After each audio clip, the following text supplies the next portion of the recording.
From the streets of Chicago to the headlines of the world, you are now tuned into the rhythm of real thought. This is the Daily Mix. 15 minutes of uncut perspective starts right now.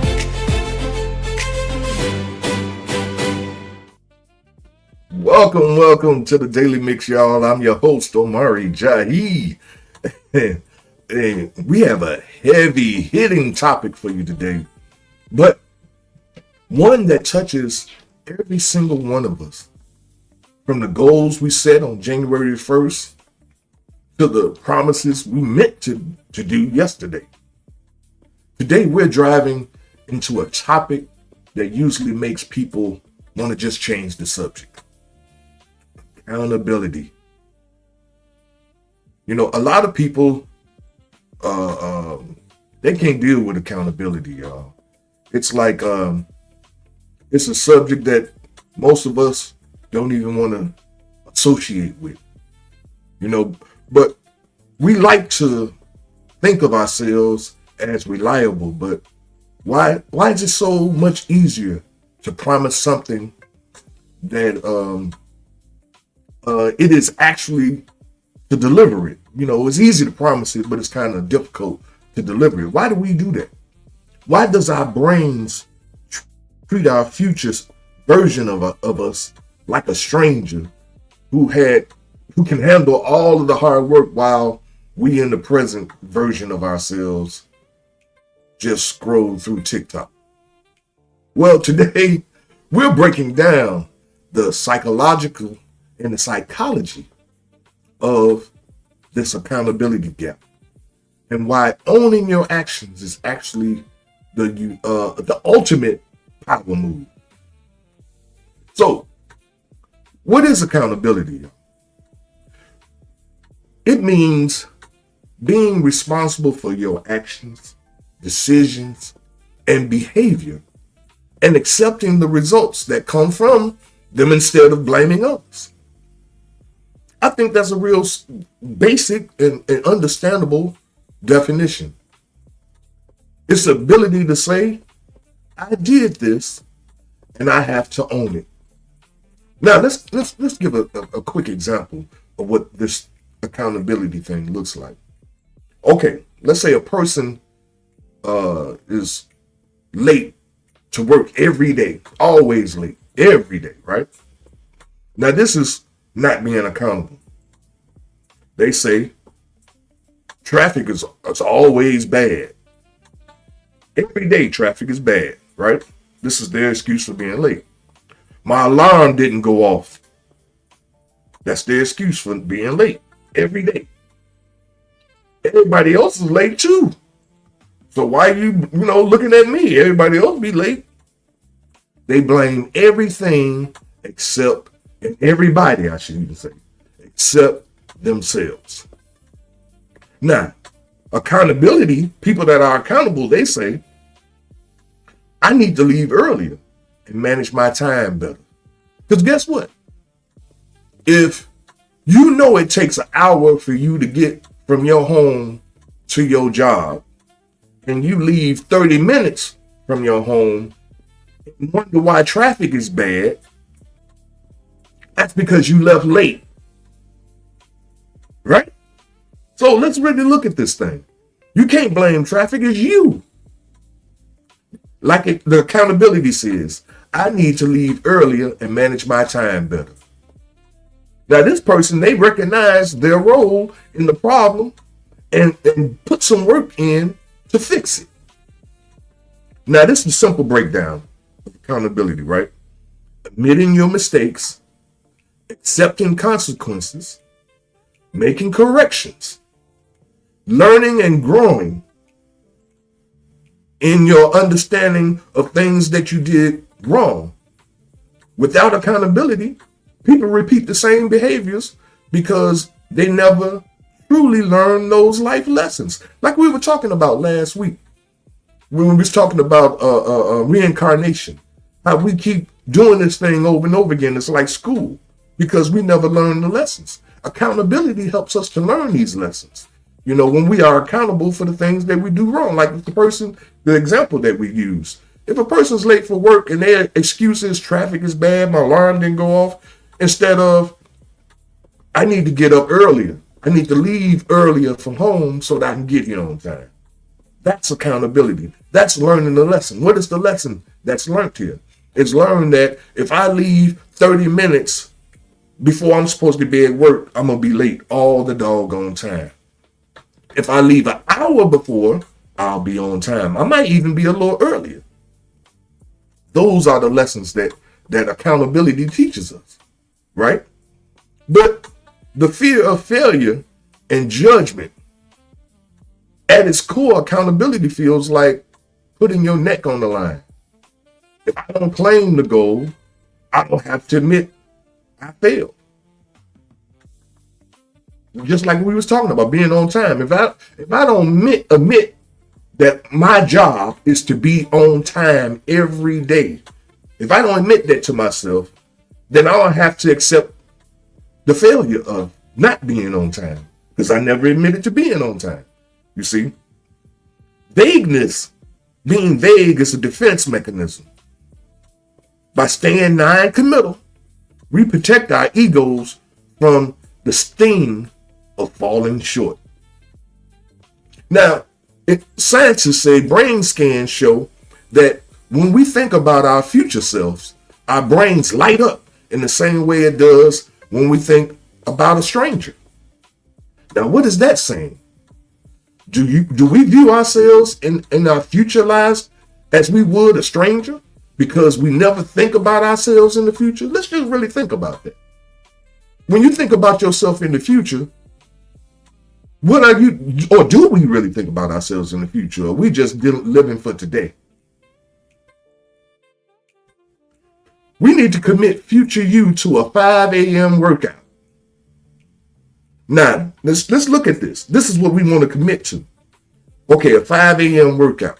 When 5 a.m. arrives and the alarm clock goes off, you are annoyed as hell at that stranger who made such a ridiculous plan to think we're supposed to get up at 5 o'clock in the morning for a workout. Crazy as hell, right? Accountability requires empathy, meaning you're supposed to relate to yourself to the point to where you know you need this for your future self. You want your future self to be around for a long time, so you go and work out at 5 a.m. every day. It's psychologically easier to point at the traffic like the guy did for being late for work, or at the boss, or at the bad vibes, than it is to look in the mirror. People are going crazy over this Michael Jackson biopic, right? But Michael asked a simple question. If you want to make the world a better place, take a look at yourself and make a change, right?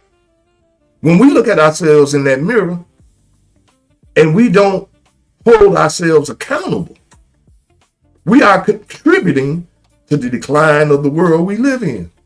This is what Michael was saying. Shifting blame provides temporary relief from guilt. I don't have to feel guilty about the fact that I was late for work because everybody else late. Why you just pointing me out? No, but it also strips away your power to change the outcome. See, we have the power to change that outcome of being late every day. But we don't want to change it. We just want to make excuses. It was the traffic. It was everybody else be late. My alarm clock didn't go off. Sometimes the struggle isn't a lack of character. It's a lack of boundaries. See, we into people pleasing. We say yes to be liked in the moment, ignoring the facts that we'll be disliked later on when we don't deliver, when we don't agree with our friends and our relatives on something, or our Facebook buddies. Every time we break a promise to ourselves or others, we rack up integrity. That word, I can't get it up. Integrity debt. We rack up integrity debt that lowers our self-esteem in the eyes of others. Now let's break that down. Every time you promise to do something or deliver a service to someone, and the time set to do so passes, and you don't say anything to the person, you lose credit with that person. It turns you into a liar in the eyes of that person or that group. Accountability isn't punishment, y'all. It's simply the bridge between an intention and a result. We intended to provide that service, and the result of it is you're supposed to provide the service. But we have very good intentions when we volunteer to help a friend create a Facebook page. 2 months go by, and when the friend asks you about it, here comes the excuses. Rather than stating that you really didn't have the time or the resources to create that Facebook page in the beginning. See, don't try to change your whole life today. Start by being accountable for one 10-minute task. We are 65% more likely to complete a goal if we tell someone, and 95% more likely if we have a specific check-in appointment. Now, what I mean by that? If you have a time by which you're going to do something, and you tell the person, oh, tomorrow I'm going to help you, I'm going to come by your house around 12 noon and I'm going to help you create a Facebook page. 12 goes by. You don't say nothing. That's not holding yourself accountable for that appointment time that you set. If you can't do it, see, because things do come up, things happen. If you can't do it, then at 11 o'clock, 10 o'clock, because you knew you wasn't going to be able to do it way before the time span came up, we just hoping that maybe they just ain't going to say nothing and maybe they'll forget about it. But it's your responsibility as an accountable human being to reach out to that person in what they call it and give them due and timely notice, which is no later than an hour before the time. No later. And let them know, hey, something came up. I'm not going to be able to do it today, but let's reschedule for such a date. That's being accountable. That's being accountable.